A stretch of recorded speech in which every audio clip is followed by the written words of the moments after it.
Si creciste viendo Buck Rogers en el siglo XXV, probablemente recuerdes las relucientes naves espaciales, el Bidi Bidi Bidi de Twiki y el icónico traje de vuelo de Wilma Deering. Pero lo que quizás no sepas es que la serie una vez superó a Doctor Who en audiencia durante varios meses. Presentó a un vampiro del espacio tan aterrador que algunas cadenas se negaron a emitir el episodio y casi lanzó una caricatura matutina dedicada exclusivamente a Twiki. Esto no es solo un viaje por la nostalgia, es la historia extraña, dramática y sorprendentemente innovadora detrás de una de las aventuras de ciencia ficción más inolvidables de la televisión. Viajemos de nuevo al futuro con 13 datos que probablemente nunca supiste sobre Buck Rogers. El universo original de Buck Rogers era mucho más oscuro. Cuando Buck Rogers apareció por primera vez en la novela corta Armageddon 2419 AD de Philip Francis Nolan en 1928, tenía muy poco en común con el héroe brillante y bromista de la serie de 1979. El Buck original era un veterano de la Primera Guerra Mundial que despertaba en una América del siglo XXV devastada por la guerra, donde las ciudades estaban en ruinas y los caudillos dominaban todo. La tierra estaba fracturada, tribal y gobernada por brutales sindicatos armados, muy lejos de las limpias ciudades abovedadas de Nueva Chicago. Buck se unía a un movimiento de resistencia con rifles de cohete y tácticas de guerrilla, librando una guerra contra un imperio chino, en lo que hoy muchos consideran una representación cargada del racismo del peligro amarillo, haciendo que el texto original fuera demasiado polémico para la televisión. Los primeros bocetos conceptuales del piloto de 1979 mostraban un estilo distópico, rascacielos derrumbados, desiertos radiactivos y equipo militar cyberpunk, pero Universal y NBC temieron que fuera demasiado sombrío. Apostaron entonces por el encanto, el brillo disco y la ópera espacial. Esa decisión reescribió el legado de Buck para bien o para mal. Escenografías recicladas. Fiel al estilo de Glenn A. Larson, Buck Rogers en el siglo XXV fue un collage de restos de producción, y eso fue totalmente intencional. En Universal Studios, Battlestar Galactica acababa de ser cancelada, pero sus costosos decorados, utilería y maquetas seguían almacenados. En lugar de desperdiciarlos, los productores les dieron una nueva capa de pintura y los lanzaron al siglo XXV. El icónico vehículo Landrum, los controles de la cabina de los cazas estelares e incluso la nave de Buck, Ranger 3, eran piezas recicladas de Galáctica. Los cazas terranos provenían de diseños descartados de Ralph McQuarrie para las Vipers de Galáctica. Incluso la brillante ciudad futurista de la Tierra no era un set de ciencia ficción. Eran filmaciones reales de los pabellones de la Expo 67 en Montreal y del Hotel Bonaventure en el centro de Los Ángeles, grabadas desde ángulos ingeniosos y realzadas con pinturas mate. Lo que parecía futurismo de alto presupuesto era, en realidad, ingenio visual con presupuesto limitado. La estrella que odiaba su propio programa, Gil Gerard, tenía todo el aspecto del héroe espacial: sonrisa encantadora, voz firme, presencia imponente. Pero el verdadero hombre detrás de Buck Rogers chocó duramente con los productores casi desde el primer día. Gerard adoraba el tono semiserio del episodio piloto. Un astronauta fuera de su tiempo enfrentándose a un futuro incierto. Pero cuando la serie semanal adoptó un enfoque más ligero y cómico, se sintió frustrado. Comenzó a reescribir escenas, se negó a decir líneas que consideraba ridículas y exigió que Buck tuviera más protagonismo, muchas veces a costa de otros personajes, especialmente Wilma Deering. La tensión en la sala de guionistas se volvió insoportable. La editora Ann Collins y el escritor Alan Brennert renunciaron a mitad de temporada tras choques con Gerard. En un punto, NBC amenazó con acciones legales si no dejaba de intervenir. Más tarde confesó a la revista Starlog que esperaba que el programa no fuera renovado. Irónicamente lo fue, y sus conflictos se intensificaron en la segunda temporada. Detrás del héroe carismático se escondía un actor profundamente frustrado con su propio legado. La guerra de audiencias que humilló a Doctor Who. Cuando Buck Rogers en el siglo XXV se estrenó en ITV en el Reino Unido el 30 de agosto de 1980, se enfrentó directamente a un titán de la televisión británica, Doctor Who. Aquella noche, Buck Rogers emitió el episodio doble Planet of the Slave Girls, mientras Doctor Who lanzaba su temporada 18 con The Leisure Hive. ¿El resultado? Buck Rogers arrasó en audiencia, superando a Doctor Who durante 16 semanas consecutivas en su horario estelar de los sábados. La BBC, sorprendida por la derrota, intentó reaccionar moviendo Doctor Who a un horario más temprano, de las 5:45 p.m. a las 5:10 p.m. Pero ni siquiera eso detuvo el impulso de ITV. Al año siguiente, Doctor Who fue retirado de los sábados por completo y trasladado a los días de semana. Los fanáticos británicos quedaron atónitos. Por un breve momento, el intrépido héroe estadounidense, con su estética disco espacial y trajes plateados, humilló al Señor del Tiempo, demostrando que ni los Daleks podían competir con un disparo láser bien cronometrado y un coqueto silbido de Twiki. Las luchas personales de Gil Gerard. Mientras Buck Rogers conquistaba el espacio en pantalla, Gil Gerard se derrumbaba detrás de cámaras. Como rostro de la serie cargaba el peso del éxito sobre sus hombros, y eso lo destruyó emocionalmente. Gerard enfrentó adicciones, agotamiento emocional y un fuerte aumento de peso durante la producción. Años más tarde, confesó que estaba profundamente deprimido y que usaba drogas para sobrellevar la presión. Era miserable, admitió con franqueza. Y también hice miserables a muchos otros. Sus enfrentamientos con los guionistas no eran simples choques creativos, eran síntomas de un colapso personal. Sus compañeros de reparto caminaban con cautela a su alrededor sin saber qué versión de Gil se presentaría cada día. En muchos sentidos, reflejaba al personaje que interpretaba, perdido, fuera de su tiempo, tratando de encontrar un propósito en un mundo que ya no entendía. Tras el final del programa, inició un largo camino de recuperación que recorrió con valentía y humildad. La escena de dormitorio de Buck fue eliminada, por una buena razón. Aunque cueste creerlo, la versión cinematográfica original de Buck Rogers incluía una escena de cama bastante subida de tono entre Buck y la princesa Árdala.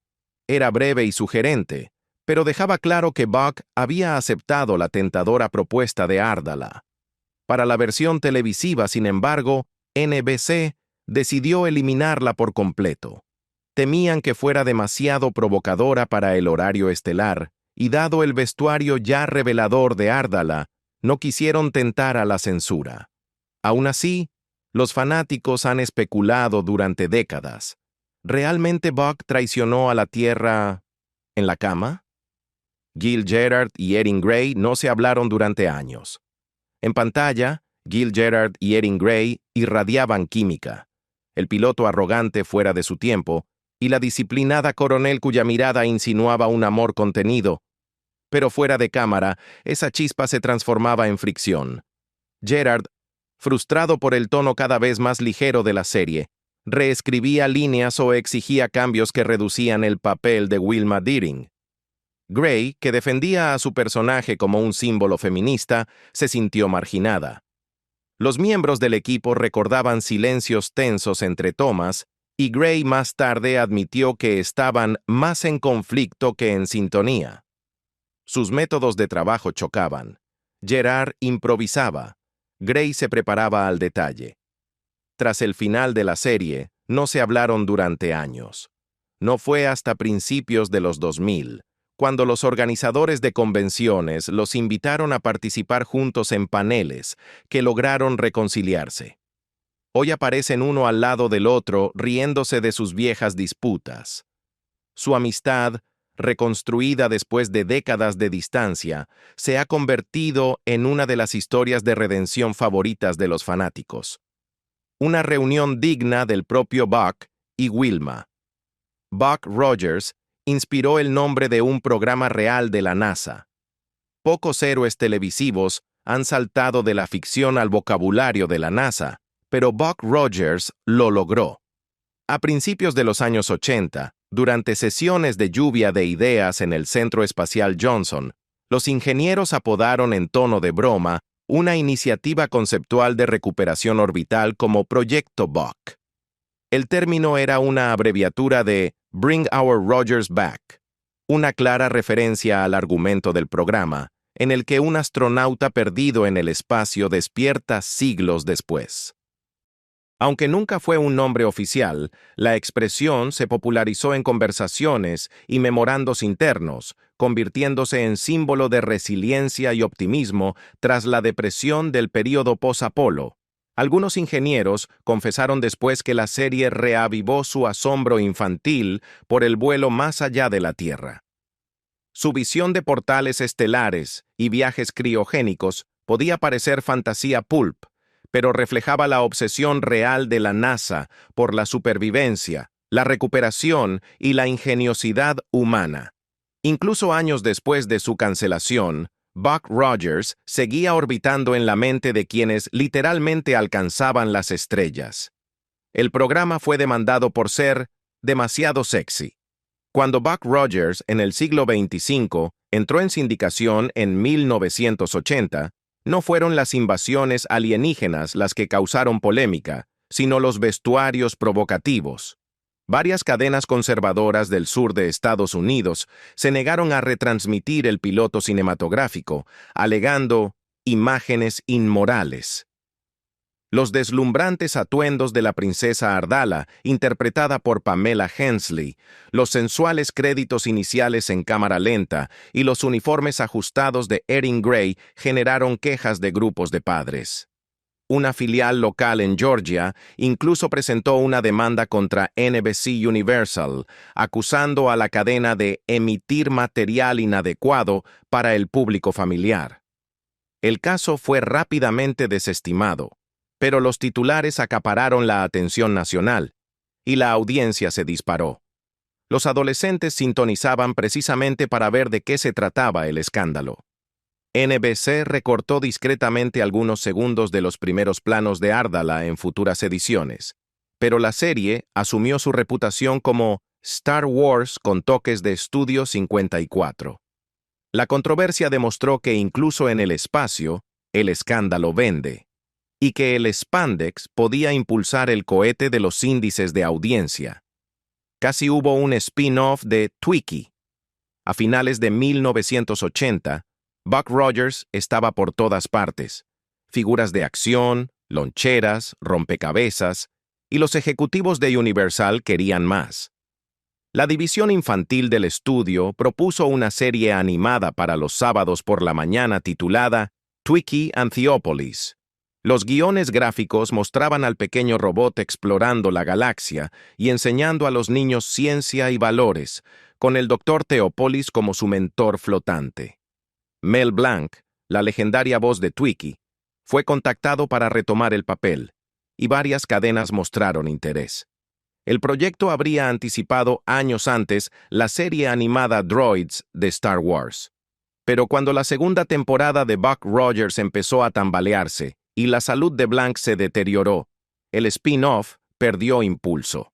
El arte conceptual y los bocetos fueron archivados y nunca se animaron. Si se hubiera concretado, Twiki podría haber sido el robot más famoso de los 80, junto a R2D2 y C3PO, un embajador simpático y bromista del siglo XXV que habría enseñado a los niños que la lógica y la lealtad pueden convivir con la risa. El episodio del vampiro espacial casi fue prohibido. Emitido en febrero de 1980, Space Vampire, de la primera temporada, sigue siendo uno de los episodios más extraños y polémicos de Buck Rogers en el siglo XXV. Inspirado libremente en Nosferatu y Salem's Lot, El capítulo introducía a Bourbon, un alienígena esquelético de ojos brillantes que drenaba la fuerza vital de sus víctimas. A diferencia del tono habitual del programa, este episodio se sumergió completamente en el horror, pasillos oscuros, susurros inquietantes y una Wilma Deering poseída por el mal. ¿El resultado? Las centralitas de NBC se llenaron de quejas de padres, alegando que el episodio daba pesadillas a los niños. En algunas regiones del llamado Bible Belt, las filiales locales se negaron a retransmitirlo por su imaginería perturbadora. Erin Gray admitió después que fue el único capítulo que realmente la inquietó durante el rodaje. Con el tiempo, Space Vampire se convirtió en un clásico de culto, prueba de que Buck Rogers podía cruzar géneros y seguir cautivando al público. Hoy es recordado como uno de los mayores riesgos creativos que la serie se atrevió a tomar. Buck Rogers predijo los asistentes virtuales, décadas antes de Siri. En una época en la que las computadoras domésticas apenas existían, Buck Rogers, en el siglo XXV, nos presentó al Dr. Theopolis, una inteligencia artificial circular y luminosa, con voz serena y conocimiento casi ilimitado. Colgado del cuello de Twiki como un medallón de alta tecnología, Theo podía interactuar con sistemas, asesorar a líderes humanos, procesar emociones y traducir lenguajes robóticos. Esencialmente, un asistente virtual portátil y consciente. Visto en retrospectiva, Theo fue sorprendentemente profético. Hoy tenemos Siri, Alexa y ChatGPT, pero Theo ya hacía todo eso. En 1979, los guionistas imaginaron un futuro donde la IA no solo calculaba, sino que colaboraba. En varios episodios, el Dr. Theopolis debatía decisiones éticas, expresaba preocupaciones morales e incluso participaba en la diplomacia política. El personaje precedió a K y TT de El Auto Fantástico y a Data de Star Trek, la nueva generación. Aunque visualmente primitivo según los estándares actuales, Theo fue una visión adelantada a su tiempo. Una mente digital portátil mucho antes de los relojes inteligentes o los asistentes de voz. La peluca de Hawk pesaba más de 5 kilos. Cuando Tom Christopher se unió a Buck Rogers en la segunda temporada como Hawk, el último de una noble raza de alienígenas alados, sabía que el papel requeriría intensidad emocional. Lo que no esperaba era la carga física. Su vestuario incluía túnicas elaboradas, garras prostéticas y, sobre todo, un tocado emplumado con trenzas y cuentas que pesaba más de 12 libras. La peluca era tan pesada que Christopher tuvo que entrenar los músculos del cuello para soportar horas de rodaje. No necesitaba caminar como un pájaro. El peso me hacía moverme así naturalmente, bromeó años después. El movimiento y la postura del personaje se moldearon por completo a partir de esa carga. Las sesiones de maquillaje duraban más de 2 horas diarias. A pesar del malestar, Christopher abrazó el desafío y Hawk se convirtió en un favorito de los fans por su estoicismo, elegancia y fuerza silenciosa. Un episodio perdido fue redescubierto en 2017. En 2017, un superfan de Buck Rogers, que buscaba recuerdos en una venta de garaje en Pasadena, encontró una joya perdida. Un guión completo pero nunca producido titulado The Machine Messiah. Estaba pensado para la segunda temporada y narraba la historia de un culto de adoradores de IA rebeldes que creían que Hawk era la reencarnación de su dios digital profetizado. El libreto exploraba temas de identidad, programación contra libre albedrío y la frontera entre máquina y divinidad. Aunque nunca se filmó, el guión llevaba los nombres de escritores acreditados de la serie y mostraba una comprensión profunda de los personajes, especialmente de la serenidad espiritual de Hawk. Tras verificar su autenticidad, los fans organizaron una lectura dramatizada con actores de voz voluntarios y la subieron a YouTube y foros de ciencia ficción.